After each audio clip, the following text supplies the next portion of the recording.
At 0800 on the morning of June 16, 1943, Captain Jay Zeamer sat in the freezing cockpit of a bomber that was legally supposed to be scrap metal. He was flying at 25,000 feet over the Solomon Islands, where the air was thin and the temperature dropped to 40 degrees below zero. Inside the plane, the heater was broken. The metal skin was cold enough to burn bare flesh, and the engines vibrated so violently they rattled the fillings in his teeth. Zeamer stared through the scratched plexiglass at the jagged green mountains of Bougainville.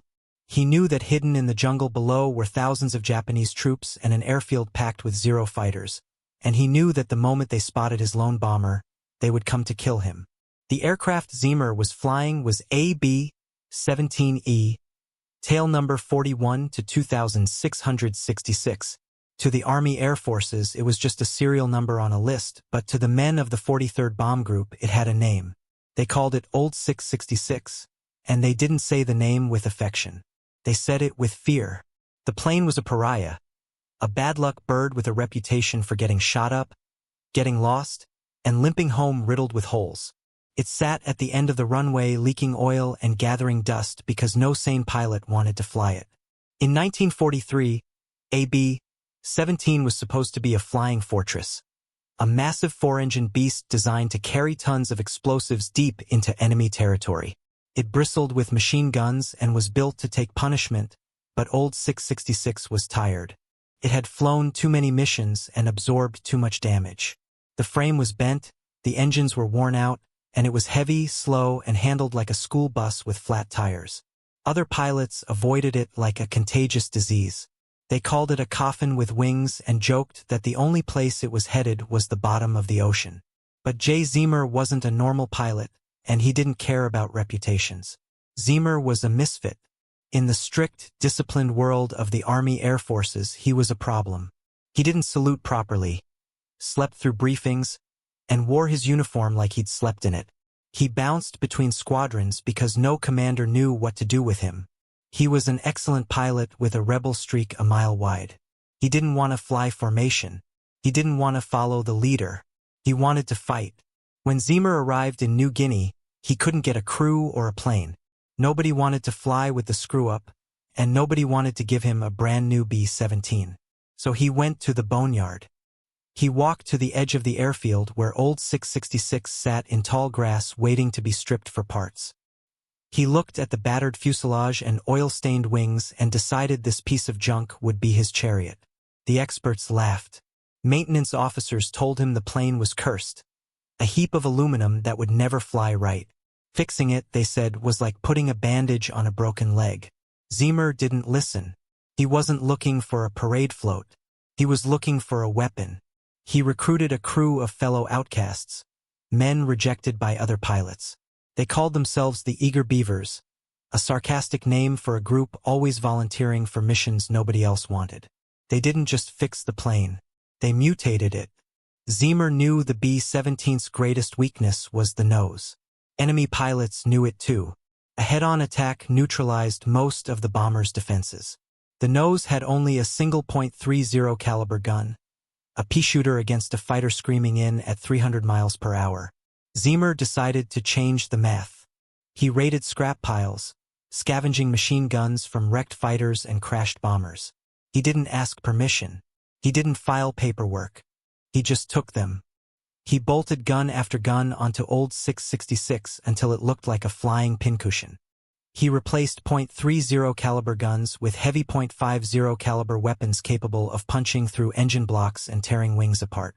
He added twin .50s to the waist windows and extra guns to the radio room, but his masterpiece was the nose. Zeamer mounted a fixed .50 caliber machine gun directly in front of the cockpit, controlled by a trigger on his own control yoke. A bomber pilot wasn't supposed to fire guns, but Zeamer wanted to aim the entire aircraft and shoot like a fighter pilot. By the time he finished, Old 666 wasn't a bomber anymore. It was a battleship. A standard B-17 carried 13 machine guns. Zeamer's carried 19, the most heavily armed bomber in the Pacific. The added weight was enormous. Engineers said it wouldn't fly.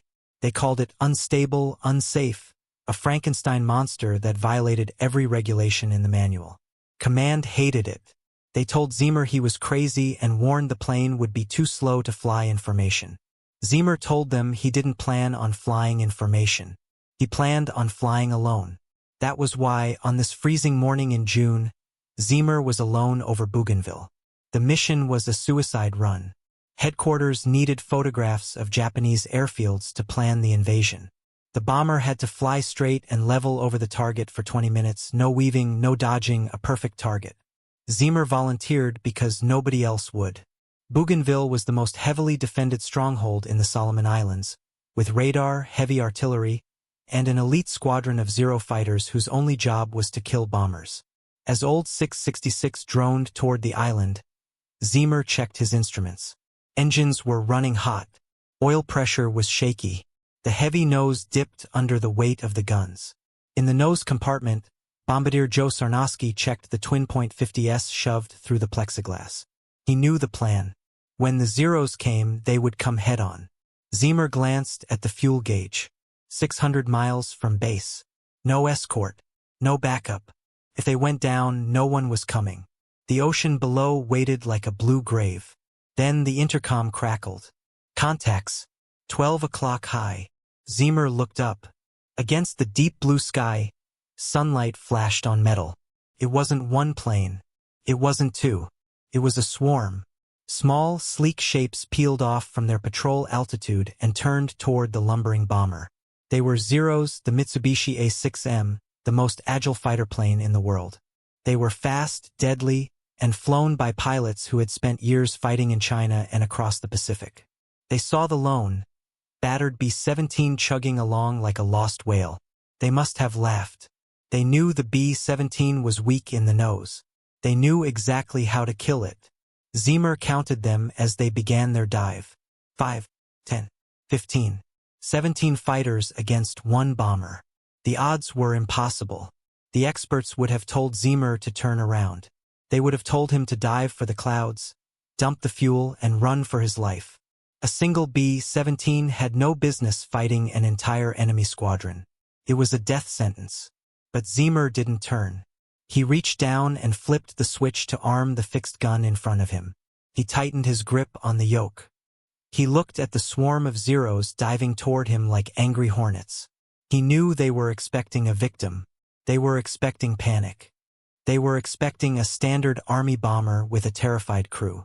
They didn't know they were diving at a porcupine. Zeamer shoved the throttles forward. The old engines roared in protest. He pointed the nose of old 666 straight at the lead fighter. He wasn't going to run. He was going to turn his junkyard plane into the deadliest trap in the sky. The standard B-17 had a fatal flaw. The nose. It was a massive dead zone protected by a single lightweight .30 caliber machine gun. If a fighter attacked from the front, it was like trying to stop a charging bull with a squirt gun. Zeamer decided to close that gap. He ignored the Army handbook and went scavenging in the boneyard. He stripped heavy .50 caliber machine guns from a wrecked P-38 fighter, weapons capable of punching through engine blocks, and dragged them back to old 666. Then he started hacking holes in the aluminum skin. He didn't ask for permission because he knew the answer would be no. He mounted twin .50s in the waist windows, replacing the single guns. He added extra guns in the radio room so the operator could shoot while sending messages. He crammed so much weaponry into the airframe that the plane settled lower on its landing gear. But his true masterpiece was the nose.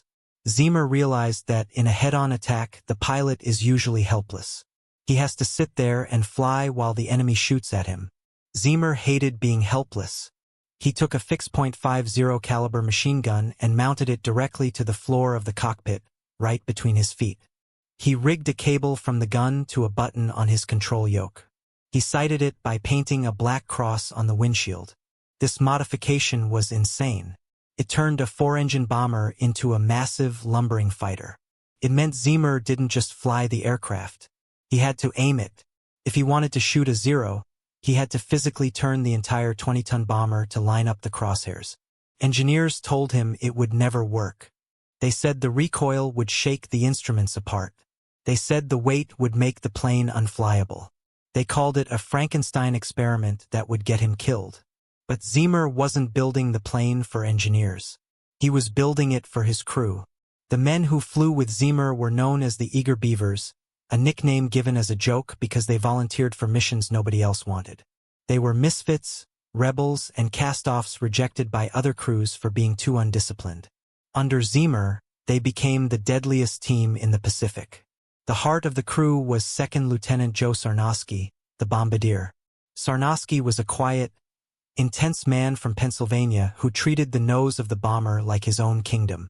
He and Zeamer were best friends, united by contempt for authority and a belief that firepower solved everything. When Zeamer bolted extra guns into the nose, Sarnosky figured out how to feed the ammunition belts so they wouldn't jam. He turned the front of the plane into a wall of lead. On the morning of June 16th, that wall of lead was the only thing standing between the crew and disaster. The mission was a mapping run over Bougainville, the most heavily defended island in the Solomons. The Army needed high-resolution photos of Japanese airfields to plan an invasion. To get them, Zeamer had to fly straight and level for 20 minutes. He couldn't dodge flak. He couldn't evade fighters. He had to be a sitting duck. The Japanese defenders on Bougainville were elite. They flew the latest Zeros painted in dark green camouflage. They were aggressive, skilled, and hungry. A lone B-17 was usually an easy kill. They called these planes Photo Joes and treated them like target practice. When the swarm of 17 fighters appeared at 12 o'clock high, they followed the standard playbook.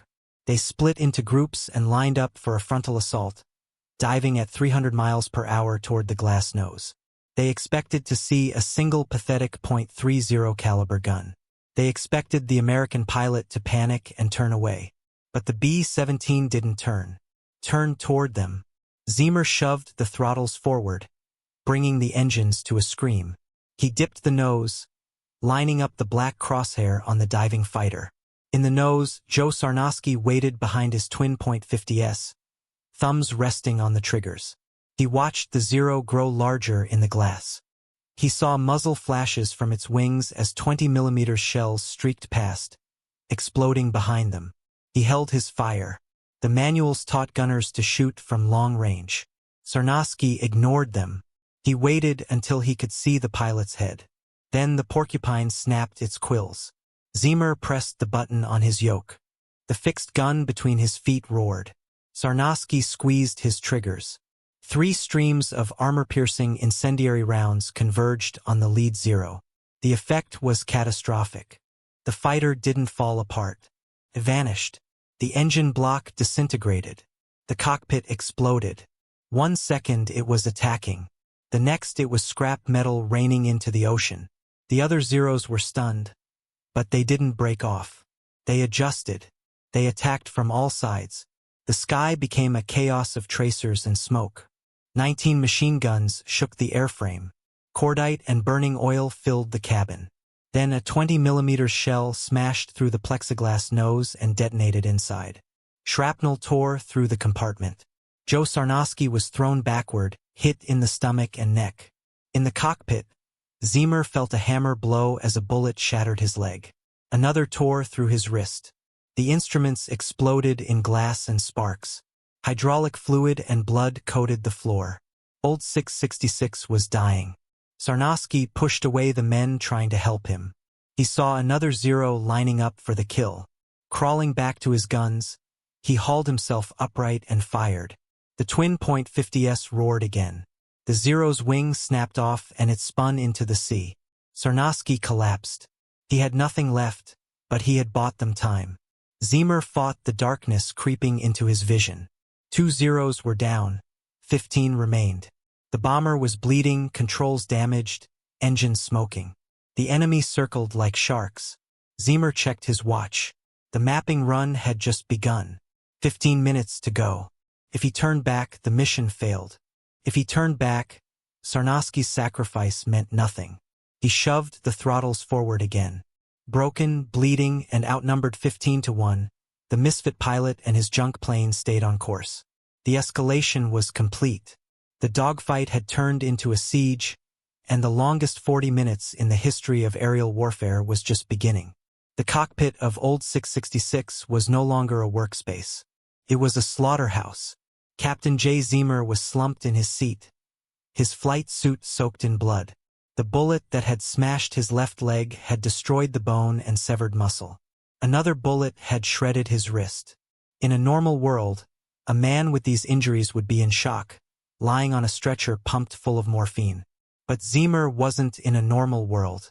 He was 5 miles above the Pacific Ocean, strapped into a 20-ton metal cage that was being torn apart by 15 Japanese fighter planes. The pain was absolute. It felt like his nervous system had been wired directly into the plane's electrical grid. Every time he moved his left leg to work the rudder pedal, a bolt of white-hot agony shot up his spine. Every time he pulled back on the yoke with his damaged hand, his wrist screamed, but he couldn't let go. If he let go, the heavy nose of the bomber would drop, the plane would spin, and they would all die. He flew with his right hand and right leg, fighting the massive weight of the aircraft while his body tried to shut down. The instrument panel was a ruin of shattered glass and twisted metal. The airspeed indicator was gone. The compass spun uselessly. The oxygen system had been hit, and they were slowly suffocating in the thin air at 25,000 feet. The lack of oxygen made the world gray and fuzzy at the edges, turning Zeamer's thoughts slow and heavy, like moving through cotton. The Japanese Zeros didn't care. They had seen the nose guns fall silent after Sarnosky was hit, and they smelled blood.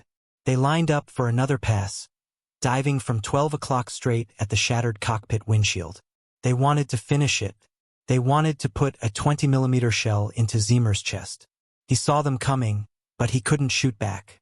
The fixed-nose gun was jammed or empty, and he couldn't reach the trigger anyway. So he defended the plane the only way he could. He flew it like a madman. A B-17 is not designed to juke. It is a bus. Zeamer slammed the yoke sideways and kicked the right rudder pedal to the floor. The massive bomber groaned as the metal skin shrieked under sideways air pressure. The plane skidded violently, slipping out of the path of the incoming tracers. Japanese rounds sliced through the space the cockpit had occupied a heartbeat earlier. The Zeros screamed past, frustrated, looping around for another attack. This time they came from the tail. In the back of the plane, the Eager Beavers fought for their lives. Waist gunners slipped on spent brass casings littering the floor. The barrels of their .50 caliber guns glowed cherry red. They no longer fired short bursts. They held the triggers down, spraying a solid wall of lead. This was where Zeamer's Frankenstein modifications paid off. The Zeros expected the weak single guns of a standard bomber. Instead, they ran headlong into twin .50s. Heavy rounds tore through the light Japanese armor. One Zero exploded after its fuel tank was hit. Another lost its tail and spiraled into the clouds. But the swarm was endless. For every fighter shot down, 2 more replaced it. The attacks came in waves like wolves tearing at a wounded buffalo. A cannon shell punched a dinner plate-sized hole through the wing. Another shredded the vertical stabilizer and severed rudder cables. The plane shook violently. In the nose compartment, Joe Sarnosky was dying. He lay on the cold aluminum floor, blood pooling beneath him. Weak and fading, he saw a shadow slide across the cockpit. A Zero was circling for a slow, deliberate kill shot on the pilot. Sarnosky didn't think. He acted. He dragged his broken body back to the guns, hauling himself upright with the last of his strength. He grabbed the twin .50s and pointed them at the enemy. He couldn't aim precisely, so he walked the tracers onto the target. The Japanese pilot never saw it coming. He thought the nose gunner was dead. The sudden burst ripped through the Zero's canopy. The fighter rolled over and plunged toward the ocean. It was Sarnosky's final act. He slumped forward over the guns, his duty complete. Zeamer felt the plane shudder as the Zero fell away. He knew Sarnosky was gone. A cold knot of rage settled in his stomach. He checked his watch. 20 minutes had passed. The mapping run should have been finished, but the chaos had pushed them off course. He had a choice. He could dive for the clouds and try to escape. It was the smart move. It would save his life. But the mission would fail. The photos wouldn't be taken. Zeamer looked at the camera controls. The camera was still running. He needed 10 more minutes. He made the call. He didn't turn for home. He banked the battered bomber back onto course, leveled the wings, and flew straight and steady. Fighters buzzed around him like wasps. It was pure defiance. The Japanese couldn't believe it. The bomber was riddled with holes, trailing smoke, its pilot bleeding out, and yet it refused to turn. They threw everything at it, from above, below, and the sides. But old 666 refused to die. The scrap-built bomber absorbed punishment that would have torn apart a factory-fresh plane. Armor plate stopped bullets. Extra guns kept fighters back. And the pilot refused to quit. Finally, the film counter clicked to 0. The photos were taken. The job was done. Zeamer didn't celebrate. He barely had the strength to breathe. He pushed the yoke forward, and old 666 tipped into a dive. They dropped like a stone. The air thickened. The temperature rose. The Zeros followed briefly, firing a few parting shots, then peeled away, low on fuel and ammunition, turning back toward Bougainville. The silence was shocking. One moment the sky had been chaos. The next, only the steady drone of propellers and rushing wind remained. Zeamer leveled out at 5,000 feet and assessed the damage. It was bad. Hydraulics were gone. Brakes and flaps were useless. Oxygen was destroyed. Radio and compass were dead. And he was losing blood fast. His flight suit was soaked. The adrenaline faded, replaced by shock. He called out over the damaged intercom. One by one, voices answered. They were wounded but alive. They had survived. They had shot down 5 Zeros, a record for a single bomber. But they weren't home yet. They were 600 miles from base. A 4-hour flight in a dying plane. Zeamer tightened his grip on the yoke. He had to stay awake for 4 hours. He had to keep his hands on the yoke and his feet on the pedals while his body screamed for him to close his eyes. He focused on the horizon. He picked a cloud and flew toward it. Then he picked another. He played mind games to stay conscious. He thought about the beer back at base. He thought about the experts who said the plane wouldn't fly. He thought about Joe Sarnosky lying silent in the nose. The crew tried to help. The co-pilot wounded himself, took the controls for short stretches, but he was barely conscious. Other crew members came to the cockpit and tried to bandage Zeamer's wounds, but there was little they could do. They gave him sulfa powder and morphine, but the pain overpowered the drugs. Hour after hour, the broken bomber limped south. The engines overheated. Oil pressure dropped. Old 666 was holding together by habit more than mechanics. A ghost ship flying on stubbornness alone. Finally, the coast of New Guinea appeared on the horizon, a smear of green against blue water. It was the most beautiful sight Zeamer had ever seen. But seeing land was one thing. Landing was another. He couldn't use the brakes. He couldn't use the flaps. He had to land a 20-ton bomber at high speed on a dirt runway with one good arm and one good leg. If he bounced or ground looped, the plane would tear apart and kill everyone who had survived the dogfight. He lined up on the runway at Dobadura. It wasn't home, but it was the closest strip they could reach. He cut the throttles. The plane sank. Trees rushed up. He pulled back on the yoke with his shattered wrist, pain exploding behind his eyes.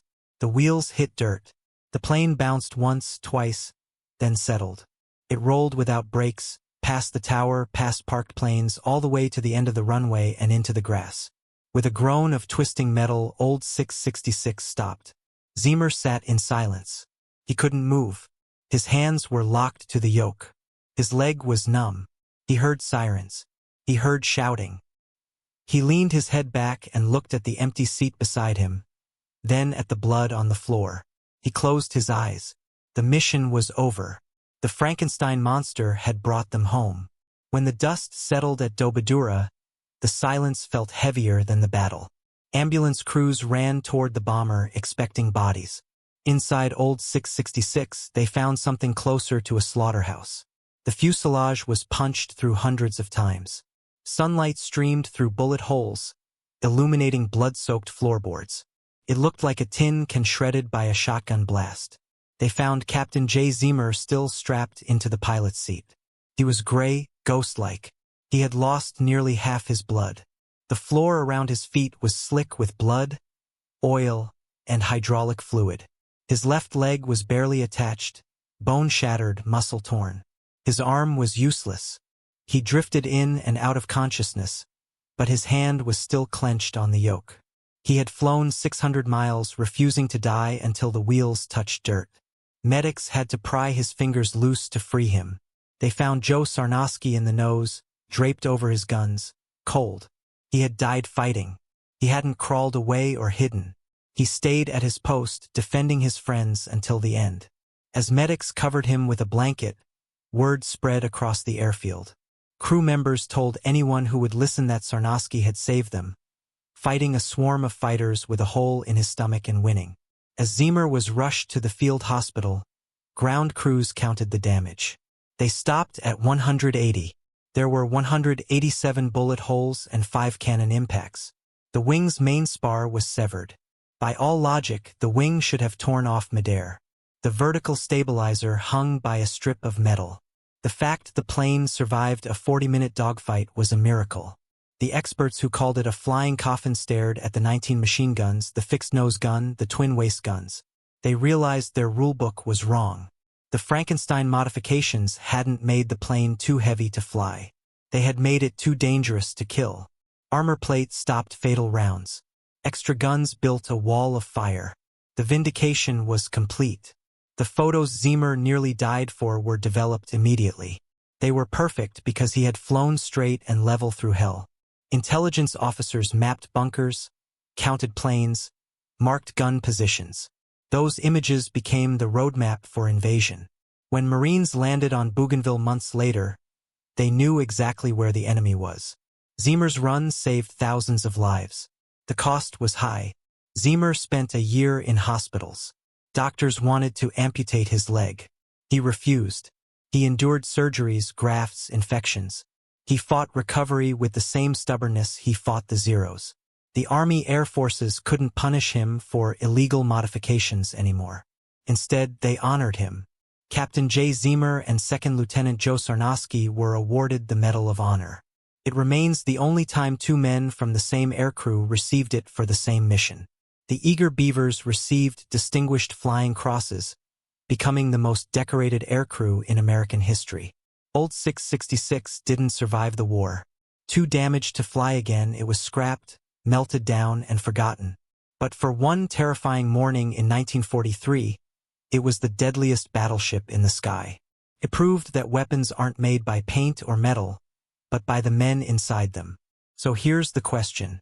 Zeamer broke every rule to build that plane. Was it genius, or was he just lucky it didn't crash on takeoff? Let me know.